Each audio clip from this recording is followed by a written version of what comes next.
Welcome to watch today's Fresham.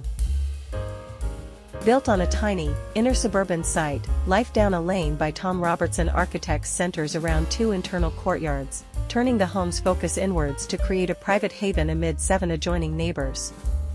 Life down a lane embraces an unconventional relationship with the public realm, built boundary to boundary on a vehicular laneway. Typical human-scale interactions with a street don't apply here, says director Tom Robertson. The close proximity of neighboring properties demanded careful consideration to minimize impact and maximize privacy, shaping the building's minimalist, stepped expression.